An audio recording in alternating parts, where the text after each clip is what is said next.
30 times.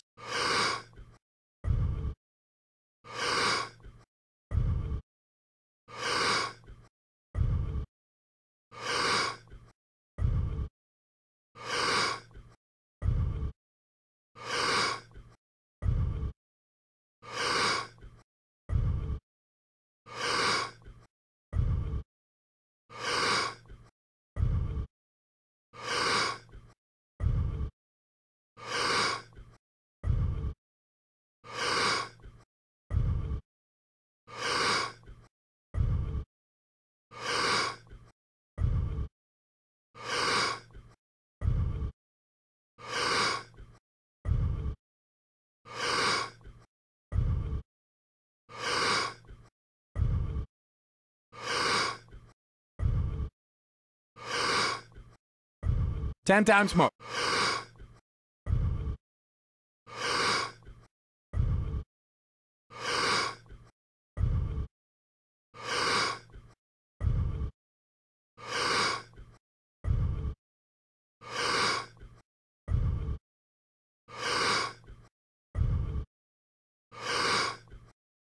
Two times more. Letting go and stop.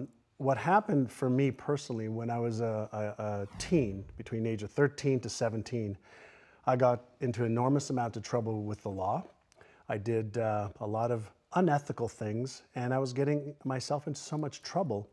And I had one mentor that my brother introduced me to. His name was Alan Brown. He was a very successful philanthropist, entrepreneur, and he agreed to meet with me for lunch one day. And he asked me, like, why are you doing these things? You seem like a nice young kid. And I said, I don't know, I just want to make some money and I just want to fit in. And he goes, but you seem like you're intelligent. Why don't you just use your brain's natural abilities? I go, well, listen, based on my education and based on what the teachers have told me, I'm not going to do very well in life. And I left high school in grade 11 thinking that I'm not worthy enough, I'm not smart enough, I'm not good enough.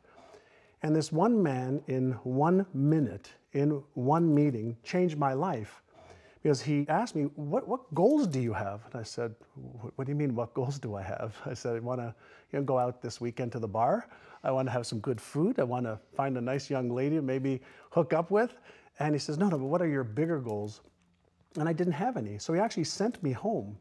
And he said, fill out these pieces of paper. And on the pieces of paper, it said, like, what age do you want to retire by? Like, I was 19. This was May of 1980. I wasn't even started yet.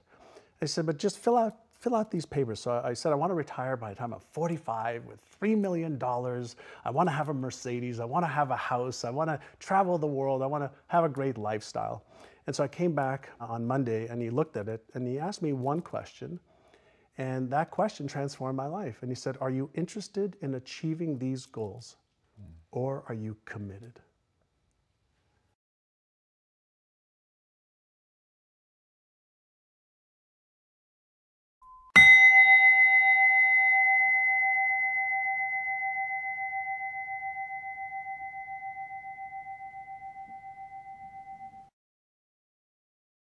Thirty times.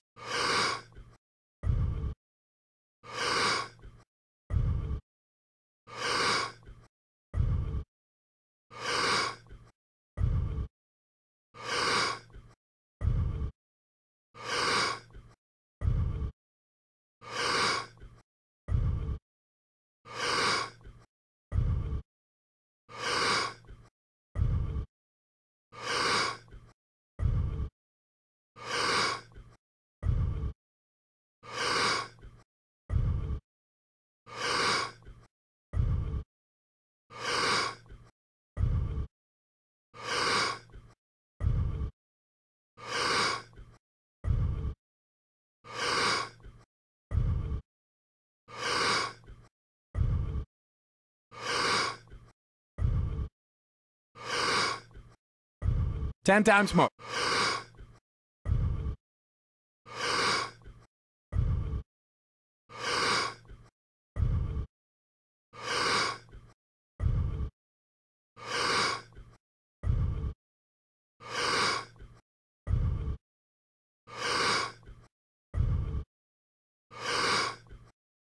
Two times more.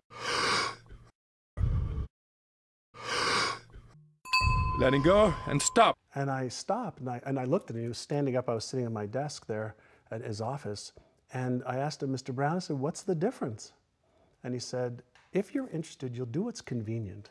You'll come up with stories and excuses and reasons why you can't, and you'll use your education as an excuse. You'll use your stories as an excuse. You'll use the fact your father was a cab driver and was a gambler and never had any money. You'll use all of that as your reasons why you can't. He says, but if you're committed, you will do whatever it takes. You'll let go of your stories. You'll let go of your excuses. You'll let go of all the reasons you currently have that are formulating your identity of yourself. And you'll learn how to let that go and become who you are destined to become. Why'd you listen to him? Like, that's such extraordinary advice, which I would have promptly ignored. Well, I had been in so many situations where I was so embarrassed and ashamed for myself and for my mother and father. And here was a man who was kind, generous, caring, empathetic. He didn't talk down to me. He lifted me up.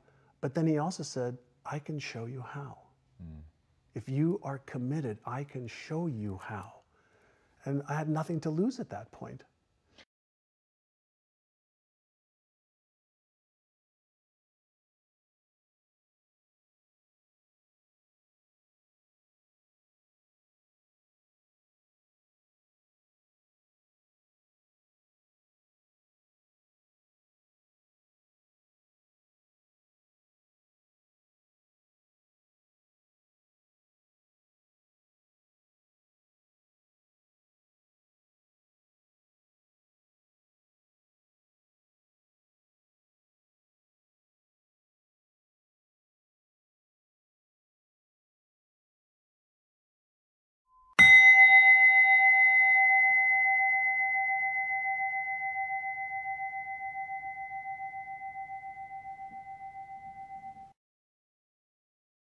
Thirty times.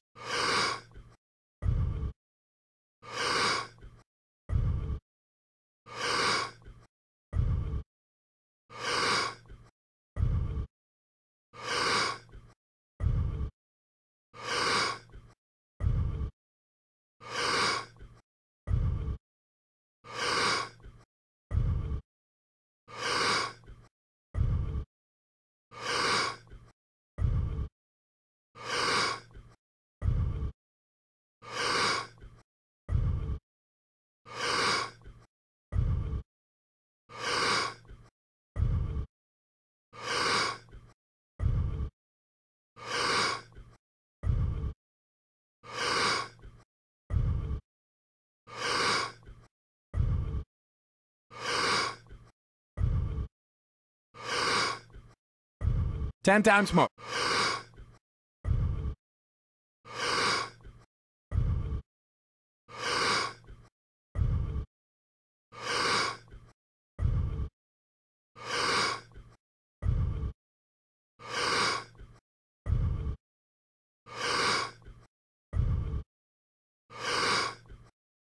Two times more. Letting go and stop. Talk to me about that shame. That's really interesting. And you've talked about growing into being able to talk about stuff very openly. So what was the source of the shame? How did it play out for you? So the first source of shame, when I was 5, I moved from Israel, where I was born, to Montreal. And I had just started kindergarten in Israel. And then I was thrown into a class with 50 kids in Montreal in grade 1. I didn't speak English or French. And so I felt stupid. I felt like I sat there, you know, looking up at the ceilings, bugging the other kids, and was consistently reprimanded, consistently put in the principal's office. And then I was consistently, brought, to my knees with my parents. My father was physically abusive, which, is a challenge in itself. His words weren't a way, that he communicated. Hands and feet were his way of communicating. And so when I did the wrong things, that was the punishment. And so I felt embarrassed that I wasn't smart enough, that I wasn't good enough, that I wasn't going to amount to much. And back then, school was, my parents were trying to say, go to school, do well. That's your way out of, where we were living. That's your way out of this life that we're having, which wasn't a bad life. We had food on the table, we had a roof over our heads, but there was always a struggle. And Mr. Brown offered me some hope. It really amounted to that. He offered me gentle, kind love and hope without embarrassing me, shaming me, or making me feel guilty.